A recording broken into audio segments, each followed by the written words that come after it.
This is going to be reply number 2 for Alex in what is going to be a series, I think, in which we discuss the philosophy of Baudrillard. I think I first presented Baudrillard on my channel in a video like 4 or 5 years ago, uh, which happened to be about somebody. I don't know what the discussion was about, but it was something about soldiers carrying video cameras on the battlefield, which was obviously a good way to start smuggling Baudrillard in through the back door. Now the question is, what is the hyperreal, and what is the hyperreal in the context of war? Now, you told this story about a soldier that didn't realize he was really at war until he got home and saw the thing on television. The question then is, which is real? Is like the combat situation he was in real? Was the television images he saw, were those the real images of the real world? What were they both real? Like, which is the hyperreal part? And I would claim that both are hyperreal. There is no real left to begin with, which is, I think, what Baudrillard's trying to get at. Like, if we're starting to go back to where, to the point where the real suddenly collapsed and became the hyperreal, we cannot go back anymore. That's the thing. So when you say that the hyperreal is a dimension of reality, I cannot agree with this, because to me there is no connection between the real and the hyperreal. The connection is gone. That's the whole thing Baudrillard's trying to get at. So what we are left with then is this world where things will just appear, like spontaneously they will appear, and all that is their appearance. There is no essence. There is no connection. The same thing that is going on with the real. Like, the real was never real to begin with. I mean, it's a metaphysical idea. I mean, it never really existed. From the moment we started talking about the real, we were already probably starting to realize that this was a thing that was not going to stay. And sadly, in our world, things have sped up so much that the whole world no longer concerns itself even with this question anymore. Now, for me, it's kind of obvious that if you start thinking about this question, then you have to eventually think about, what about me? Which part about me is authentic? Like, we're being bombarded with messages saying, like, be yourself. Now, this is a very problematic thing in a world in which things just randomly are. Now, am I random? Is everything I think just random stuff? I mean, the whole problem I think French philosophers have with this notion of the self is probably that everything that we use to define the self with was put in our minds by others, be it language, education, stuff from your parents. And this makes the question of identity very problematic, I think. And since Baudrillard concerns himself so much with the system of signs, which all the French philosophers have been doing since, the 50s, 60s, basically post Second World War, the question becomes very prominent. Like, what does this mean for the definition of the self? I mean, I think it's clear that we can discard Descartes' notion of self. It's gone.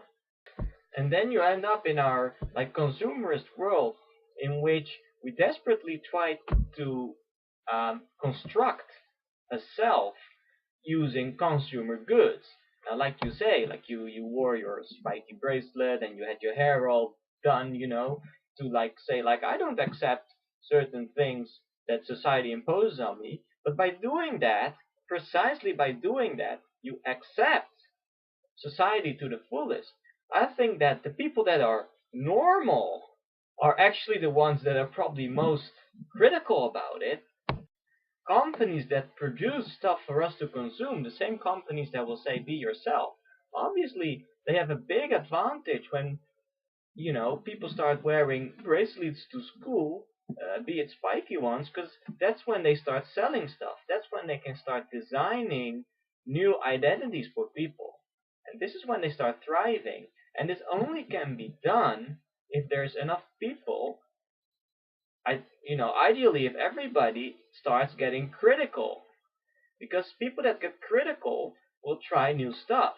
People that try new stuff feed the system what it needs, new stuff, to be able, to sell.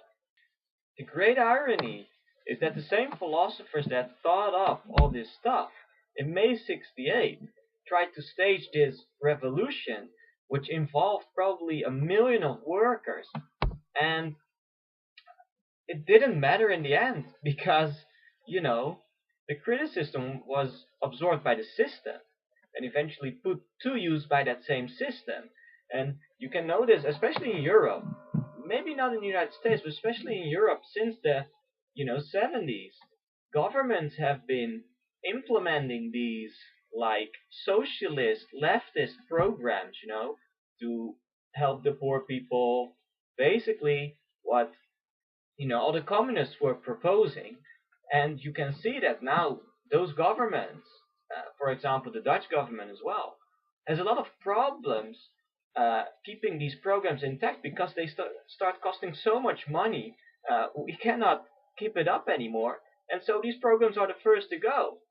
Now, I definitely agree with you when you say like the way to present ourselves should be by trying to present like various aspects of ourselves, and this deals a blow to the consumer system because that system depends on people actually choosing an identity.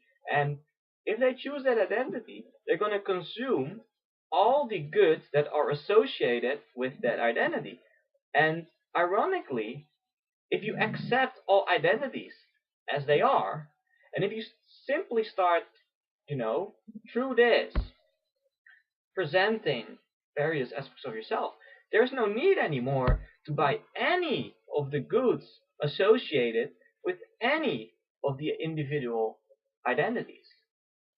Now, I don't know about you, but I find that people become a bit hostile when they notice that you have adopted this for real, because they are so used to thinking in this identity logic that if you are the person that is religious and listening to death metal, their whole idea of what the world should be kind of seems to break down. Regarding overcoming capitalism, I am a pessimist as well, not in the same sense you are, but I'm a pessimist. Um, since I don't think we can overcome it, um, but I would like to point out that um, capitalism is not per se the kind of system associated with the hyperreal. Communism or anarchy can be just as hyperreal, and I would even say that capitalism is the Western manifestation of the hyperreal system, and the hyperreal system itself is global, and it will manifest itself differently according to what people in certain parts of the world need. And by kind of, you know, um, taking this need away from the people and feeding it back to them through consumers' goods or whatever, that is the way the hyperreal is operating. And so, this is why the movie The Matrix does not present any real criticism of the system. Because this movie is extremely naive. Um, Baudrillard didn't want to do anything with it. He said it was a misrepresentation of his philosophy, and I totally agree. Because in this movie, it's so simple. There is the real and there is the not real, and that's all there is. There is nothing else. There is no deeper layer.